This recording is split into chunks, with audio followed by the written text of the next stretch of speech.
За тэргэл сартай өдөр тохиож байгаа болохоор номтой болгийнхаа дагаш нарт өнөөдөр дахиад нэг энерги засах арга оруулъя гэж бодлоо. За энийг бол ич идтэй толь гэж нэрлэдэг. За энэ нь болохоор шинжлэх ухааны хувьд таталцлын хуулийг ашиглаад таталцлын хуулийн мэдлэгийг ашиглаад өөрийнхөө энергийг засч гинэ гэсэн үг байхгүй юу? Тэр тусмаа ийм тэргэл сартай өдөр ч юм уу сарын ингээд энерги идэвхжил өндөр байгаа өдрүүдэд ашиглах юм бол илүү идэвхтэй, илүү хүчтэй байдаг учраас өнөөдөр та нартай хуваалцах гэж бодсон юм.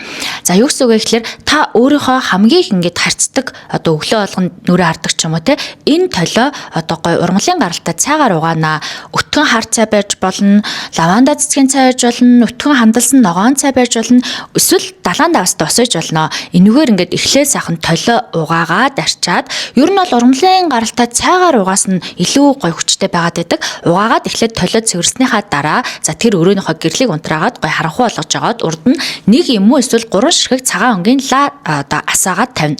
Толиныхоо буюу толь та хоёрын хоорондын зайд ингээд 3 өнгийн ла асаач тавих нь шүү дээ. Цагаан өнгийн ла.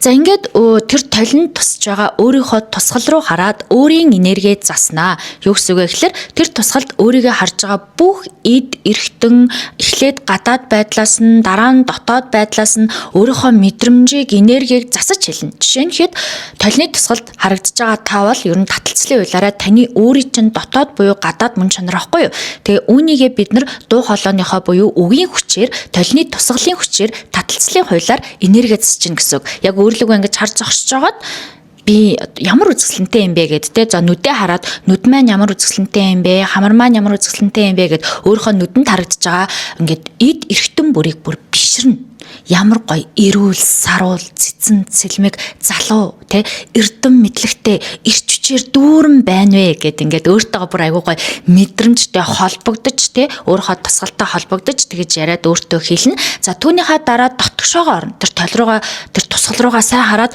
миний дотоод зүрх сэтгэл ямар цэвэр ариу юм бэ?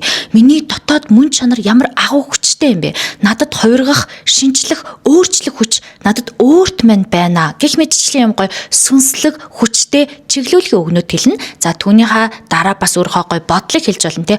Өдөр бүр миний бодол одоо цэнгэг цэлмэг байна. Өдөр бүр надад тарих толгой буюу бодолд маань шин санаа орж ирж идэгт баярлж гин, талархаж гин гэд өөрийгөө ингээд бишрэн та ингээд биширдэг хүнээ одоо яаж биширдэг вүлээ те тэр нь ямар гоё юм бэ гэл ингээл ярьдаг шиг яг л тэгэж өөртөөгөө ярилцсан гэсэн үг. За ингэж ярилцаж дуусаад хэлж дуусаад талархаад хамгийн гол нь мэдэрнэ өөрийгөө ингээд хамгийн сүүлд хараад те энерги тань засагдсан байвал тэр толины тусгалд харагдаж байгаа та ингээ өөрлөгөө нэмсгэлж байгаа юм шиг өөрийгөө гой мэдэрж байгаа юм шиг талархаж байгаа юм шиг эсвэл гой тийм бүрэн бүтэн дүүрэн болцсон юм шиг мэдрэмж авна гэсэн үг шүү. Хэрвээ ингэж авч чадах юм бол та толины тусгал буюу толины ич эдийн аргыг ашиглаж чадсан байна гэсэн үг.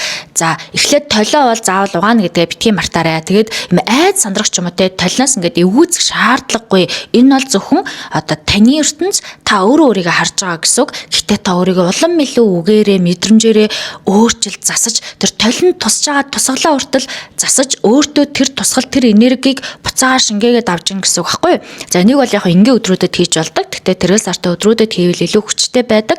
За харанхуугаас айдаг ч юм уу ганцаараа байхаас айдаг хүмүүс маань гэрэлтэй хийсэн ч болно. А ер нь бол илүү мэдрэмтгий одоо бясалгал хийгээд датцсан ч юм уу те тийм төрлийн хүмүүс бол гэрлийн унтрааж байгаа зөвхөн лааныхаа одоо гэрэл тусгалаа харж агаад хийж болно шүү. За ингээд та нартай амжилт хүсье.